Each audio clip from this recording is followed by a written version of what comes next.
opportunity while I'm up here to officially introduce and welcome Father Emmanuel, who will be our new resident priest.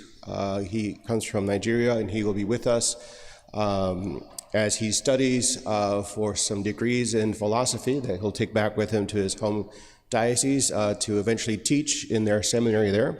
But we're very pleased that he's here with us, and as he lives with us, he will help out on occasion as he is doing today. So let's welcome Father Emmanuel.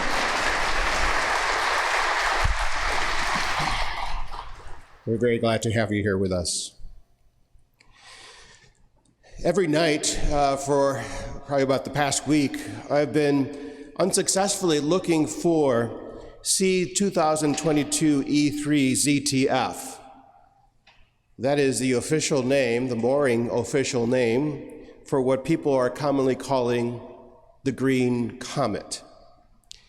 It's out in the skies right now, and it's a newly discovered comet that was discovered last year. And scientists say that its next return to Earth will be in about 50,000 years. So if you want to catch it, we have a few days to see it. But it's very difficult to see many things in the skies in such a large city like Chicago because of all the light pollution.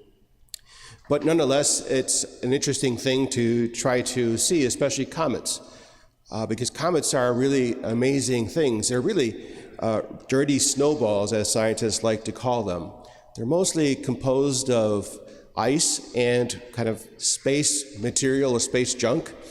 And the light that we see in a comet is not coming from within itself. It doesn't produce its own light. Rather, the light that we see is the sun's reflection off of the ice crystals on the comet. And so I've gone out there every night with my little binoculars, and I know that it's really kind of a futile attempt. Because if I am eventually successful in finding the comet, I know that the only thing I'm going to see is going to be like a very faint smudge. I won't see the big tail that we think of with comets. You would need a more powerful binoculars or a telescope to be able to see that. But I still want to see it. There's something about that I want to be able to see the comet and the light that it emits. It's interesting to note that how for countless millennia, people have been intrigued by the movement of the stars, and they've charted the course of the stars and have looked out for all those peculiar things that happen in the skies, which I think says to us that we are made for the light. We're attracted to the light. And I think that's very much in line with what we hear in today's Word of God. Both Isaiah, Psalm 112, and the Gospel all talk about light. Jesus calls us to be light for the world. On our journey with Jesus, on his journey to Calvary, over the next few weeks of ordinary time, we will be learning how we are to be light for the world. But in today's first reading, the prophet Isaiah gives us a sneak preview and makes very clear how we are to be light for the world. Isaiah says, "We are to share our bread with the hungry, and shelter the oppressed and the homeless, and clothe the naked." We know that all of those charitable works or actions do indeed bring light to the world, especially to people who are suffering, people who are going through difficult situations in life. And here again, I think we are indeed made for this work. There's something about this that really we find attractive. You know, I pretty much have given up on social media. I'll be honest with you about that. I find it to be just so depressing and so negative and really not helpful at all. But I have found myself gravitating towards some sites that are about light. One of my favorites being Good News Movement. And it's filled with all these examples of people being light for others through charitable works and kind acts. We are made for the light. This past week, we celebrated Catholic Schools Week, where we celebrate all the contributions that are made through our Catholic school system here in the Archdiocese of Chicago. And as always, I am very much proud of our school here. It is the largest ministry of our parish, and so many great things happen there day after day, where children learn to become disciples of Christ by being light in the world. This past week, we saw that very clearly in the things that the students did throughout the week to celebrate Catholic Schools Week. For example, the 8th graders I learned taught little lessons of what the saints are all about to the younger children. The 4th and 8th grade students helped pack 71 boxes of food for Feed My Starving Children. 5th graders helped to clean the church. So if you've noticed it sparkled a little bit more this Sunday, it's thanks to them. They cleaned the church in preparation for a visit with Cardinal Supich, who came this week to talk to them about vocations to the priesthood. And the Cardinal's visit was a great example because I think for them it was a reminder of our connection to the larger church, that we're more than just St. Andrew Parish, that we're part of the larger universal Catholic Church.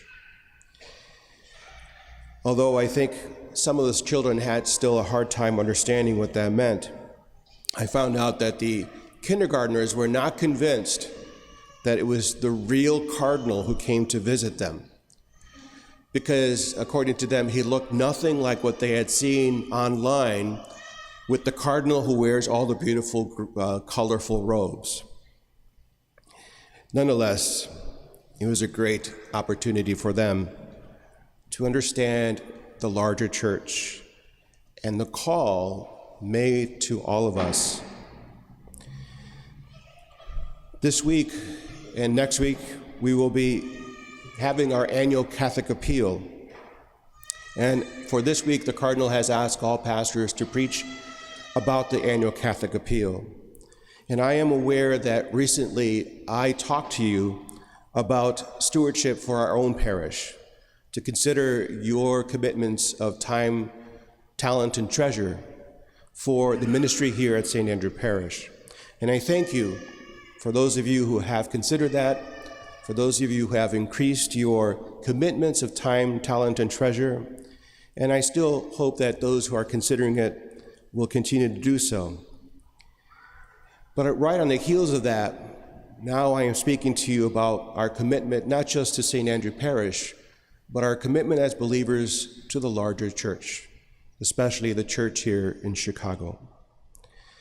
The annual Catholic Appeal goes to help support various ministries throughout the Archdiocese, the largest of which is to support parishes and schools that are not as well off or have more difficulties than others do.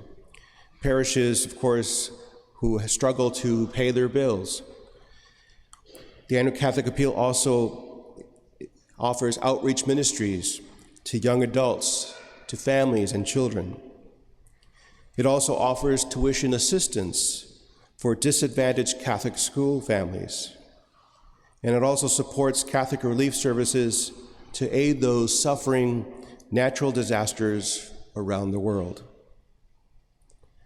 And I want to thank you for previous donors for your contributions to the Annual Catholic Appeal that have helped so many, including our own parish, as any monies that we raise over and above the amount assigned to us, we receive back in form of a refund, which then gets used for our own parish needs.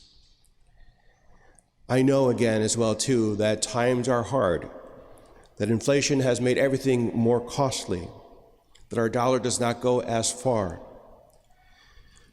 But if we're finding it difficult, imagine how much more difficult it is for parishes on the south and west sides of Chicago. They need our help. Next week, we will hear a message from Cardinal Supich asking us to prayerfully consider to make a contribution to the annual Catholic Appeal. In a world that's filled with so much darkness, we can be the light that reflects the light of the sun.